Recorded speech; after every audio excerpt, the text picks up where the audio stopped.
Anxiety can feel overwhelming, like a storm you can't escape. I've been there, those moments where your chest feels heavy, your thoughts are racing, and peace feels out of reach. But over time, I found a few simple practices to help me handle it. And today, I want to share them with you. So this video is as real as it gets because I am currently going through some anxiety that I'm trying to navigate in my life. So I want to share the few things that I've done and am currently doing that has worked to help me get through some of the anxiety that I feel. Having a mantra or a quote during times of high anxiety is pretty vital because it allows you to be anchored to something when you feel like nothing is secure. And one of my favorite passages I use to fight anxiety during times of uncertainty or I'm just feeling overwhelmed actually comes from Philippians 4:6-7. Do not be anxious about anything, but in every situation, by prayer and petition, with thanksgiving, present your requests to God. And the peace of God, which transcends all understanding, will guard your heart and your mind in Christ Jesus. And if God seems silent right now, remember the teacher isn't often talking when the student is taking a test. We often perceive God as some type of genie that we pray and 2 seconds later he'll answer our requests. And God is faithful to his word that he'll answer the things that he promises, but he often puts us in situations that makes us build character over time. So the prayer is being answered through the work that you have to go through and through the things that you need to do in order to get through the other side. Here's the thing that most people don't understand about prayer. It has the ability to change things in your life, but the main goal is to change the way you perceive what you're going through. Now, I'm not saying God is not going to work a miracle and could change your whole situation in 2 seconds, but the main goal for prayer is the character that you build, one, continually praying to God, and then secondly, the way you view the things that you're going through is easier to get through because you're building up your own character. So you are the type of person that can handle difficult times, because there's one thing that I've known of this 25 years of life, that hard things are going to happen.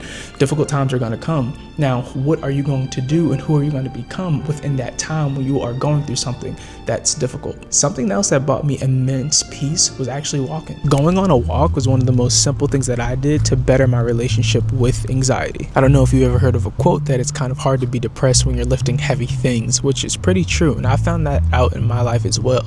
Exercising and moving my body has helped me get out of my head and focus more on what I'm doing in the current moment. And really, up until a few years ago, I wouldn't have considered myself an anxious person. Up until COVID, I lost my clients, and then some other interesting things in my life happened as well that really kind of ignited that anxiety. And honestly, one of the biggest ways that I got past that was going on walks, and not just walks, but prayer walks. And if you're anything like me, you work from home, so you're at your desk, you're on your phone, your iPad, you are so consumed with electronics that you don't even take time to get outside to get some sun. And it's pretty cool, even with God's natural creation such as the sun, how that could help you even lower your stress management and your anxiety in general. I was looking at this study and it was saying that daily sun exposure actually helps you with stress management, and there's even some benefits within your hormones as well. So it kind of regulates your whole system. So that's why it's so important to just get out and get some sun. And walking and getting sun is good, but honestly, I've seen the added benefit of praying while I'm doing that, just being raw and honest with God, with my emotions. At the end of the day, he wants to have a relationship with you. So letting free, being raw, honest, and open, at the end of the day, he already knows how you feel, but he wants to hear it directly from you. What are you going through? How are you feeling? And how are you going to work through it? And being open, being transparent with God, and letting him in on your day-to-day struggles will help you be able to progress from where you are to where you want to be. Anxiety often tricks us into rushing in decisions that we may regret. One of the most damaging aspects of anxiety is that it makes us waste our present energy into a future outcome that we can't control. That's why it's important to be cautious of making different decisions when you are in an anxious state. You don't want temporary emotions to lead to long-term effects. And Ecclesiastes 3:1-8 reminds us that a time to be born, a time to die, a time to plant, a time to uproot, a time to kill, and a time to heal. And that verse reminds us that no matter what's going on, it be good or bad, at some point it'll come to a cycle of ending. And Genesis echoes the same point as well. While the earth remains, seed time and harvest, cold, hot, summer, winter, day and night shall not cease. This is the natural law set in place by God. No season, no matter how difficult, will not last forever. So take rest in that universal truth.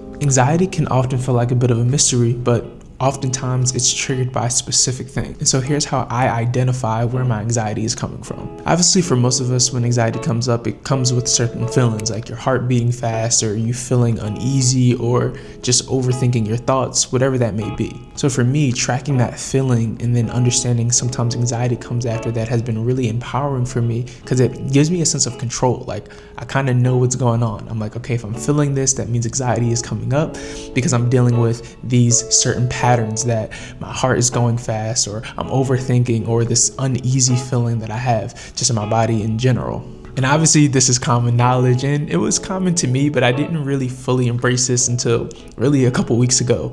And that was a big source of my anxiety, was actually caffeine. And if you know me, I'm an avid coffee drinker. I'm drinking 1 to 2 times a day, no matter what. Well, I used to up until recently, because I realized I was already dealing with some anxiety, and the coffee wasn't helping. It was making my heart beat even faster. It was making me overthink, kind of rush through my day. And all that made me realize that's something that's a trigger for me, so I might as well just stay away from it completely. Right now, I'm going through a 30-day no coffee detox, but it might be for the rest of the year. I guess we'll stay tuned for that one. So now think about what causes your anxiety. It could be a person, a place, a thing, reoccurring thoughts that you keep having over and over again. I know for me, sometimes the airport is the source of my anxiety, but really get to the root of it. And once you've identified the source of your anxiety, the next step is focusing on something that's bigger than yourself. When I start to really hone in and focus on my purpose, honestly, anxiety loses a bit of its power, but it all starts with the first step. For most of us, anxiety makes us self-centered, focusing on our thoughts and our feelings and how we feel of every moment. And there is a time for that, to sit with yourself and center yourself, as I was talking about earlier. But overall, focusing on something that's bigger than you and serving other people is a way to relieve stress and anxiety from you. There is something extremely freeing about giving of yourself to a higher cause. It be your purpose, or helping someone in your life, or just giving back to the community in general. And this might be an opposite thought of some of the things that you might hear from other people talking about anxiety, but anytime you are in high stress, I think it is probably a good time to think about your purpose and what you mean to the world, and how you can step up in different ways. Like for myself, God has called me to be a creative. I've been this way pretty much my whole life. I love creating these YouTube videos. I love creativity in general. And when I'm able to focus on creativity to help other people out, like making a video like this, it honestly makes me feel more fulfilled. So you have to realize, like, what is God calling you to? Maybe business, maybe going back to school. I don't know. That's where you have to sit down and really ask yourself, what is God actually calling me to that's above me and higher than me, that I can be able to serve and give my gift to others? And I want to share one more point with you that was a game changer for my personal walk with anxiety, and that is neuroplasticity. To put it simply, neuroplasticity is the ability for you to change your thoughts, your mind, and your habits by rewiring your brain and reframing the things that happen to you, or I like to even say things that happen for you, because everything that happens to you is an opportunity for you to reframe it to work for good.